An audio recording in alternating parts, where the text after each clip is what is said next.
I woke up on the sidewalk for around the fourth day in a row, and it was Thanksgiving Day. It was raining in California, which it never rains in California. And I woke up shaking and, in a panic and just, this feeling of absolute demoralization, wondering how the hell I got here. On a rainy California morning, Chris Thompson woke up. I used to be a college student. I used to be a college athlete. I used to have all these dreams. Like, how did I end up on the street in LA with nowhere to go? It was Thanksgiving Day 2018, and on that wet LA sidewalk, Chris took a hard look at his life and made a decision.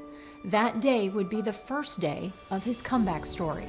That's where a thought popped into my mind that I've heard said before, which is, it's not about whose fault any situation is. It's about whether or not you're going to take responsibility, because I spent so much of my life blaming circumstances, blaming others, blaming myself for my inability to stop drinking and my inability to stop these self-destructive behaviors. Self-destructive behaviors fueled by the grips of addiction that left Chris and others broken.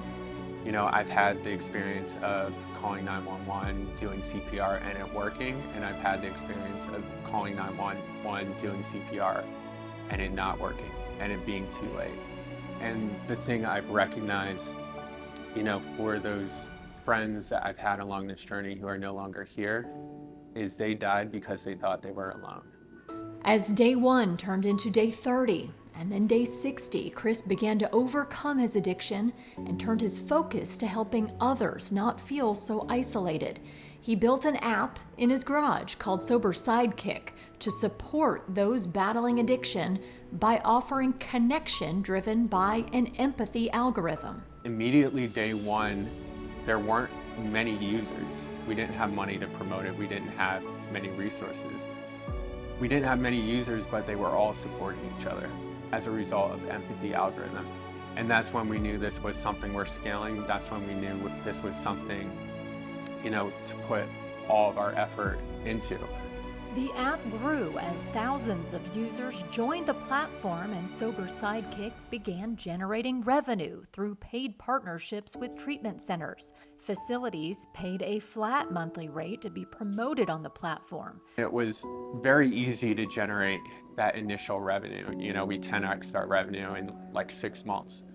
But what we found is that the only way to scale it would be to compromise our bottom line, which is the long-term success of our members. Sober Sidekick co-founders ended up walking away from that model because it meant the growth of their company was reliant on members' return to treatment. That meant our company would be forever tied to our members relapsing, or our members going to treatment multiple times. And for us, that just was not what we were in it for. Instead, they focused on building strategic partnerships with those who benefited from sustained recovery and health of Sober Sidekick members, like health insurers, employers, and veteran support organizations. Chris recently relocated to Bentonville to grow his startup in the Heartland. The opportunity to form, the right kinds of partnerships and connect with the right kind of people quickly and efficiently with less noise. It was just here. This is a town where I've noticed that, people tend to do what they say they're going to do, and, more often than not be who they say they are. And, recognize the fact that the area has recognized the need for, holistic health and impact-driven focuses.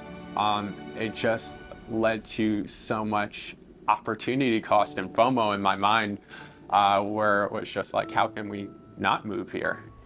And as the startup continues to grow, Chris and his team witness more users breaking the cycle of addiction and encouraging others to do the same through Sober Sidekick. And that's the amazing part about these comeback stories that are happening in real time within our community, is they have a dramatic butterfly effect. It's more kids growing up with a mom. It's more people completing their degrees and going on to what they intend to be.